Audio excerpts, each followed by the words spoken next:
안녕하세요. 저는 일산에 사는 30대 남자입니다. 제가 더 이상 저와 같은 피해자가 생기지 않았으면 좋겠다고 생각해서 익명의 힘을 빌려 이곳에 글을 올리게 되었습니다.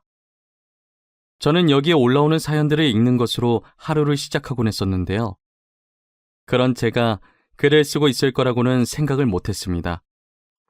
사연을 읽다 보니 저도 최근에 어처구니 없는 일을 겪게 되어서 여러분들께 들려드리려고요. 저는 2년 전에 파혼을 경험한 적이 있어요. 꽤 오랫동안 만났던 여자친구와 결혼을 약속했었는데 결국에 끝은 파혼이네요. 그 뒤로는 아직 좋은 짝을 만나지 못해서 이렇게 혼자 살고 있어요. 그렇다고 여자친구에게 문제가 있어서 파혼한 건 아니었고요. 제가 먼저 파혼하자고 했지만 사실은 저희 집안 때문에 제가 파혼을 당한 거나 마찬가지였어요. 여자친구의 집안은 부모님 두 분 다 건강하게 살아계시고 아버님께서 사업을 하고 있어서 꽤나 잘 사는 편이었거든요. 반면 저는 그에 비해 홀아버지 밑에서 자랐고 지극히 평범한 월급쟁이 집안이었어요. 그래도 저는 아버지나 빚은 없어서 나름 괜찮다고 생각했었어요. 처음 여자친구 집에 인사를 드리러 갔을 때 예비장인께서는 딸이 좋다고 하니 저에 대해 아무 생각이 없어 보이셨어요. 하지만 예비 장모께서는 여자친구에 비해 많이 기우는 저희 집안 때문에 저를 사위로 썩 내켜하시진 않으셨어요. 그래, 자네 아버지가 비서 일을 하신다고? 뭘 다르게 하시는 일은 없으시고 사업엔 관심이 전혀 없으신 건가? 네, 저희 아버지께서는 사업에 관심이 없으세요. 지금 생활도 만족해 하시면서 살고 계세요. 저도 안정적으로 월급 받으면서 사는 게 좋다고 생각하는 편이고요. 남자는 자고로 욕심이 있어야 하는데 이렇게 욕심이 없어서야 원. 그럼 아버지께서는 쭉 남의 시중 들면서 비서일만 하신 건가?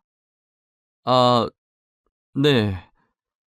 시중이라는 표현은 좀 그렇지만 어떻게 보면 그런 셈이죠. 성인 되신 후부터 지금까지 쭉 한 분만 모시고 계세요.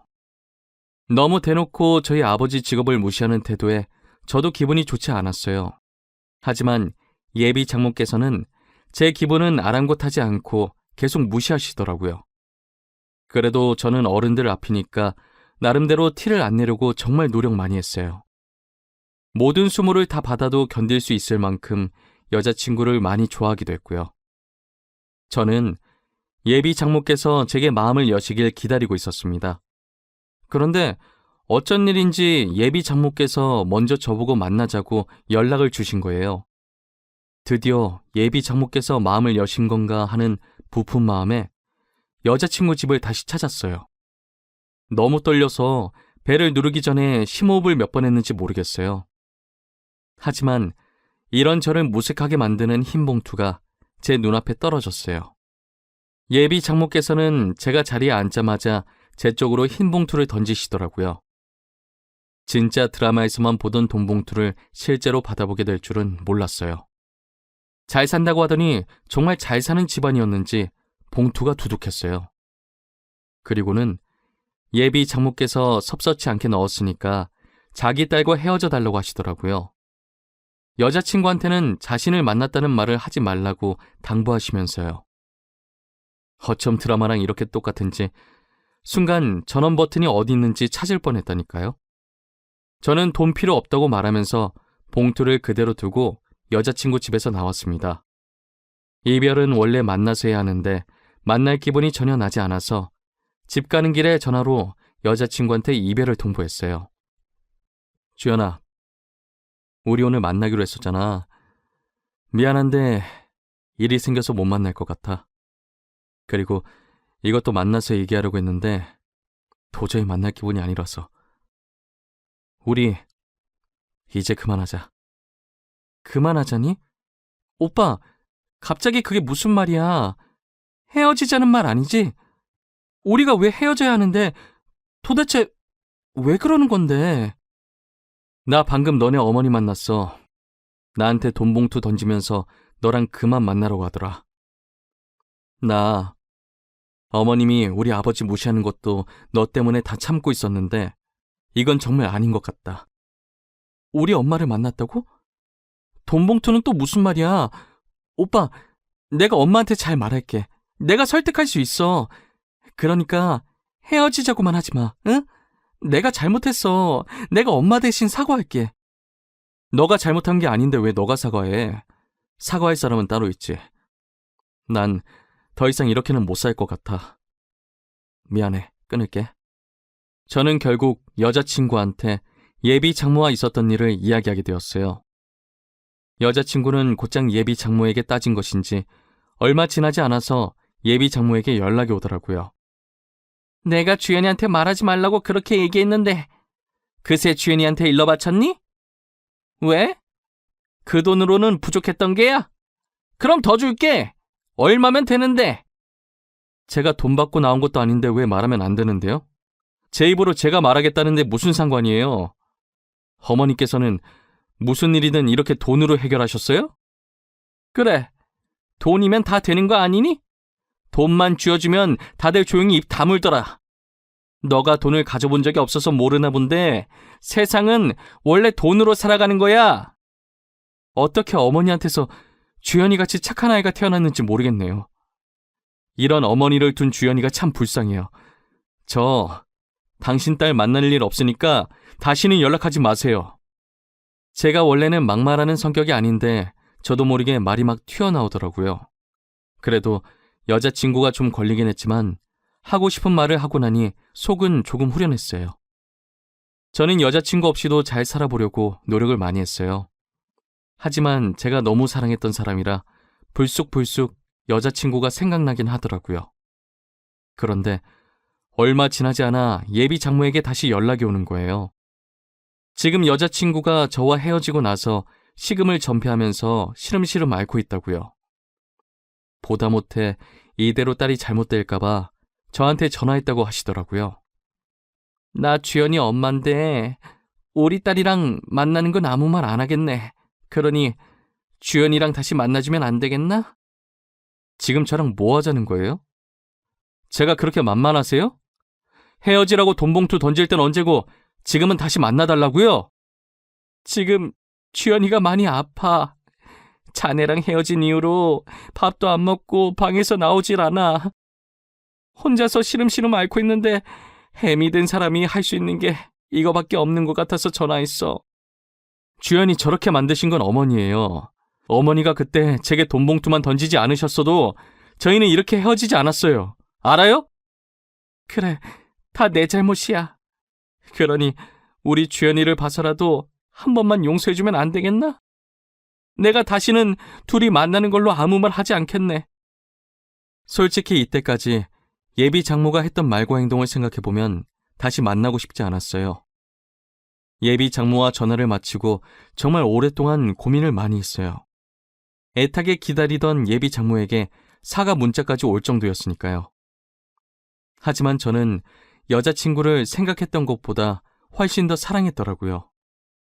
저는 결국 여자친구가 저와 헤어지고 힘들어한다는 말이 계속 머리에 맴돌아서 여자친구에게 연락해 다시 만나자고 했죠. 여자친구는 저와 다시 만나는 동안 예비 장모를 설득한 것인지 예비 장모가 먼저 여자친구한테 상견례를 하자고 말했다더라고요. 저는 들뜬 마음으로 아버지께 말씀드리고 아버지께서 편하신 날로 날짜를 잡았어요. 아버지는 상견례 가서 기 죽으면 안 된다면서 백화점에 가자고 하시더라고요. 그러더니 남성 코너에서 정장 2벌을 들고 저를 부르고 계셨어요. 아버지, 2벌이나 사시게요? 어차피 상견례 한 번만 하는 건데 한 벌이면 되지 않을까요? 아니면 저보고 둘 중에 하나 골라달라는 말씀이세요? 아니, 하나는 네 옷이야. 너도 새 걸로 한 벌 내가 맞춰주려고. 이건 아빠가 우리 아들한테 주는 축하 선물인데? 아버지, 전 괜찮아요. 회사 다니면서 정장 입으니까 종류별로 되게 많아요. 그러니까 괜히 엄한 데 돈 쓰지 마세요. 아이 참, 내가 주는 선물이라니까 그러네. 그리고 엄한 데 쓰는 게 아니라 우리 아들한테 쓰는 건데. 아들이 이거 안 받아주면 나 진짜 서운할 것 같아. 우리 이렇게 맞춰서 상견날에 입고 가자. 어찌 된 게 저보다 아버지가 더 들뜬 것 같았어요. 그래도 아버지 기분이 좋아 보이시는 것 같아 저도 덩달아 기분이 좋아졌어요. 이때까지 예비 장모와 있었던 안 좋은 일들은 다 잊고 새 출발할 수 있을 것만 같았어요. 하지만 이런 기대도 한순간에 짓밟아버린 사람이 있었어요. 바로 문제의 예비 장모입니다. 상견례 날 예비 장모는 약속 장소에 들어온 순간부터 표정은 좋지가 않았어요. 상견례 내내 어딘가 불만 가득한 표정으로 일관하셨죠. 그러면서 저희 아버지께 형편이 넉넉한 자기들이 집을 해올 테니 저희는 자기가 보내주는 리스트 보면서 혼수를 해오라고 하시는 거예요. 그쪽 집안 사정을 생각해서 형편이 넉넉한 저희가 애들 신혼집을 해드릴게요. 그쪽에서는 저희가 보내주는 리스트들 보면서 혼수를 해오시면 될 것 같네요. 아닙니다, 어머님. 제가 모아둔 돈이 있어서 괜찮습니다. 집은 저희 쪽에서 해오겠습니다. 혼수도 어차피 둘이 살 거라 간단하게만 하면 될 것 같습니다. 뭐야? 꼴에 자존심은 있는 거야? 그렇게 무리하지 않아도 돼. 우리가 알아서 다 해줄게. 그리고 혼수도 자네 형편 생각해서 비싼 건 내가 미리 다 뺐어. 장모님, 계속 저희 집안 형편 들먹이시는데 저희 거지 아닙니다. 월급쟁이라고 무시하시는데 저희 빚도 없고요. 오히려 월급 받으면서 모아둔 돈도 집 사고 남을 정도로 있습니다. 그럼 뭐해? 남의 일 뒤지다꺼리 하면서 받은 코 묻은 푼돈일 텐데. 괜히 자존심 부릴 거 없다니까. 자존심이 밥 먹여주니? 저와 예비 장모가 하는 말을 들은 아버지의 표정이 살짝 좋지 않았습니다. 예비 장모는 아버지의 표정이 변한 것이 오히려 재밌었나 봐요. 제 자존심 들먹이면서 저를 더 자극하려고 들더라고요. 제가 맞받아치려고 하는데 저희 아버지께서 지금 뭐 하시는 거냐면서 지금 이게 상견례를 하러 온 것인지 사람을 가지고 놀려고 온 것인지 따지기 시작하셨어요. 결국 상견례 분위기는 살아놓은 판이었고 저는 아버지를 데리고 그 자리에서 나왔어요. 여자친구는 저를 붙잡았지만 저는 뒤도 돌아보지 않고 여자친구 손을 뿌리쳤어요. 그리고 여자친구한테 도저히 이건 아닌 것 같다며 결혼은 없던 일로 하자고, 어쩌면 우리 관계도 이대로 계속 만나도 되는 것인지 다시 생각해봐야 할 것 같다고 했어요. 저는 아버지께 너무 죄송해서 집에 가는 내내 아무 말도 할 수 없었어요. 그렇다고 아버지도 딱히 제게 말을 걸지 않으셨고요. 차 안 공기는 히터를 아무리 세게 틀어도 냉동 창고 마냥 차가웠어요. 집에 도착한 뒤 한참 말이 없던 아버지께서 제게 입을 열었습니다. 준우야, 결혼은 둘이 좋아서 오로지 둘만 보고 하는 거라 내가 뭐라고는 하진 않겠지만 예비 장모를 보니 결혼하고 나서 너가 너무 시달릴 것 같아서 걱정이구나. 저도 오늘 겪어보니 결혼은 아닌 것 같아요. 이미 여자친구한테는 파혼하겠다고 말해놨어요. 괜히 저 때문에 이런 수모를 겪은 것 같아서 죄송해요. 네가 죄송할 게 뭐가 있어? 네 잘못도 아닌데. 오히려 내가 너한테 미안하지. 부유한 가정에서 태어났어야 했는데 내가 정말 미안하구나. 그게 무슨 말씀이세요? 전 아버지 아들인 게 정말 자랑스러워요. 그러니까 그런 생각 다시는 하지 마세요. 아셨죠? 제가 파혼한 후에도 아버지는 하시던 비서일을 꾸준히 계속하셨어요. 그런데 아버지께서 모시던 회장님이 이제 나이가 많으셔서 그런지 체력이 예전 같지 않아서 회사를 누군가에게 물려줘야 하는 상황이었나 봐요. 하지만 회장님은 평생을 자식 없이 아내분과 단둘이 살았어서 물려줄 자손이 없었어요. 회장님께서는 회사를 믿고 맡길 수 있는 사람이 아버지밖에 없다면서 아버지께 자신의 뒤를 이어주면 안 되겠냐는 제안을 하셨다고 하더라고요. 아버지는 그 제안을 아직 받아들이지 못하고 제게 고민 상담을 하시더라고요. 아버지, 그 회사는 아버지 인생의 절반을 바친 회사 아니에요? 회장님 옆에 있으면서 보고 배운 아버지가 회사를 제일 잘할 거 아니에요? 그렇긴 하지. 내가 회장님 옆에서 보필한 지가 무려 30년이 넘었으니까. 거의 첫 설립 때부터 내가 늘 회장님과 함께 했었지. 그러니까요. 회장님만큼이나 회사를 잘하는 직원은 아버지밖에 안 계실 거예요. 그러니 회장님도 아버지께 믿고 회사를 맡기시려는 게 아니겠어요? 천천히 잘 생각해 보세요. 저는 아버지께 너무 성급하게 받지도 거절하지도 말라고 당부드렸어요. 충분히 생각을 하신 후에 결정하셔도 늦지 않다고 말이에요. 아버지는 오랜 고민 끝에 회장님의 제안을 받아들이기로 하셨어요. 그렇게 회장님이 되신 아버지는 거만해지지도 않고 오히려 예전보다 더 검소하게 사셨어요.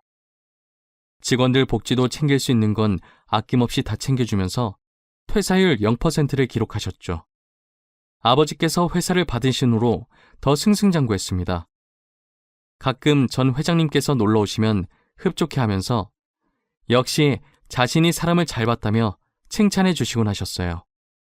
그러다 아버지는 회사에서 예상치 못한 사람을 발견하게 되었어요. 그건 바로 저의 전 예비 장인이었는데요. 로비에서 시끄러운 소리가 들리는 것 같아서 아버지께서 가던 길을 멈추고 고개를 돌리셨대요. 그런데 예비 장인이 로비에서 회장님 좀 만나게 해달라면서 애원하고 있었다고 하더라고요. 그래서 아버지께서 무슨 일인가 싶어서 그쪽으로 다가가셨대요. 도대체 무슨 일이시길래 여기서 이렇게 시끄럽게 소란을 피웁니까? 하실 말씀이 뭔지 저한테 한번 말해보시겠어요? 당신... 혹시 회장님 어디 계신지 아십니까? 이게 비서한테 할 말은 아니고 급히 중요하게 회장님께 직접 해야 할 말이 있어서 그럽니다. 네, 급히 중요하게 저한테 말씀하세요. 제가 바로 이 회사 회장 되는 사람입니다. 그래서 할 말이 무엇인가요? 저도 바빠서 얼른 들어가 봐야 하는데. 당신이 회장이라고요? 거짓말 치지 마세요. 비서를 하는 것 뻔히 아는데 어떻게 당신이 이 회사 회장이란 말이에요? 이분이 저희 회사 회장님 맞으십니다. 제가 여기 계신 회장님 비서고요. 혹시 자리가 불편하시면 위층 회장실로 안내해드리겠습니다. 그러면 다름이 아니라 저희 회사 투자권으로 계약한 게 있었는데 이번에 계약이 만료되면서 재계약이 불발됐습니다. 그래서 제가 직접 회장님을 만나 뵙고자 이렇게 찾아오게 되었습니다. 그래요. 저는 처음 듣는 일인데 일단 알겠습니다. 서류 잘 검토해 보도록 하지요. 그럼 사장님께서는 이만 돌아가 주시면 감사하겠네요. 예비 장인은 제 차 잘 봐달라면서 인사하고 돌아가셨다고 하더라고요. 아버지께서는 모든 일을 혼자 결정하지 않으셨던 분이시라 이번에도 제게 의논을 하시더라고요. 아들아, 내가 어떻게 해야 하는 걸까? 지난 날은 다 잊고 재계약을 해줘야 하는 것일까? 아니면 그냥 이대로 모른 척 해야 하는 걸까? 아버지, 절대 재계약해주지 마세요. 어차피 두 번 다시 볼 사람들 아니에요. 뭘 망설이세요? 그냥 아무것도 해주지 마세요. 하지만 내가 투자를 해주지 않는다면 그 회사는 망하게 될 것이야. 우리 회사가 제법 많이 투자를 해주고 있었더라고. 이제껏 저희한테 했던 말과 행동들 기억 안 나세요? 그 집안에 당한 것들 벌써 잊으신 거냐고요. 저는 절대 반대예요. 아버지는 저의 완강한 반대에도 생계가 달려있다 보니 많이 망설이는 눈치셨어요. 저는 결국 아버지께 며칠만 더 고민해보라고 말하고 방으로 들어갔어요. 하지만 예비 장인에게 들은 것인지 그걸 못 참고 다음날 예비 장모가 아버지를 찾아왔다고 하더라고요. 그러더니 사람들이 보든 말든 무릎부터 꿇고 사정하기 시작했다고 해요. 사돈, 우리 사돈 될 뻔한 사이잖아요. 그러니까 저희 한 번만 도와주세요. 네? 이번에 계약 못하면 저희 회사 진짜 망해요. 직원들 월급도 줘야 하는데 제발 살려주세요. 일단 제가 서류 잘 검토해 보도록 하겠습니다. 그러니 이만 돌아가세요. 지금 사람들 다 보고 있습니다. 사돈께서 약속하시기 전까진 저는 한 발자국도 못 갑니다. 사돈도 힘들게 살아와서 아실 것 아닙니까? 지금 누구보다 저희 심정 아실 것 아니에요. 죄송하지만 전 힘들게 살아온 적이 없습니다. 누가 보면 저희가 가난뱅이였는 줄 알겠어요. 단지 월급쟁이라서 힘들게 살았을 거라고 생각하십니까? 지금 힘들어 보이시는 건 그쪽인 것 같네요. 사돈, 그쪽이라니요. 아무리 제가 지금 사돈 바지가랑이를 잡고 빌고 있다지만 말 정말 섭섭하게 하시네요. 그쪽이 뭡니까, 그쪽이? 제가 그쪽이라고 하니까 섭섭하세요? 제가 비서일한다고 했을 때 이미 그쪽으로 호칭 정리 끝난 것 아니었나요? 정말 변하신 게 하나도 없으시네요. 아버지는 솔직히 예비 장모께서 사람 다 보는 앞에서 무릎을 꿇길래 순간 마음이 약해지셨다고 해요. 하지만 제가 했던 말이 떠오르면서 그때의 수모가 생각나는 동시에 변하지 않는 예비 장모의 태도가 아버지 마음을 돌리는데 한몫한 것 같았어요. 울면서 빌어도 모자랄 판에 저렇게 목에 핏대 세우면서 따지고 들고 있으니 돈으로 흥한 자, 돈으로 망하게 만들고 싶다는 생각이 들었다고 하더라고요. 그래서 결론은 아버지께서 재계약을 하지 않으셨다고 합니다. 투자를 받지 못한 예비장인의 회사는 그렇게 직원 월급도 못 주고 망하게 되었다고 하더라고요. 아버지도 자신이 그렇게 독한 면이 있었는지 몰랐다고 하더라고요. 저는 예비장인이 그렇게 된 것이 아버지 탓이 아니니까 너무 개의치 말라고 했어요. 이렇게까지 된 건 다 자기들 업보 아니겠어요? 뿌린 대로 거둔다는 말이 있잖아요. 예비 장인 장모가 뿌린 씨가 딱 그 정도라는 거예요. 인생이 어떻게 흘러갈지는 한 치 앞도 알 수 없는 거예요. 저희 아버지처럼 한순간에 대박이 날 수도 있는 것이고 예비 장인 장모처럼 한순간에 쪽박을 찰 수도 있는 것이죠. 여러분들은 남을 무시하지 말고 서로의 가치를 인정해 주셨으면 좋겠어요. 그렇다면 언젠간 기적이라는 것이 일어날 수도 있답니다. 지금까지 저의 이야기를 들어주셔서 감사해요. 추운 겨울 따뜻하게 보내시고 이 시국 같이 이겨내 봅시다. 늘 행복하세요.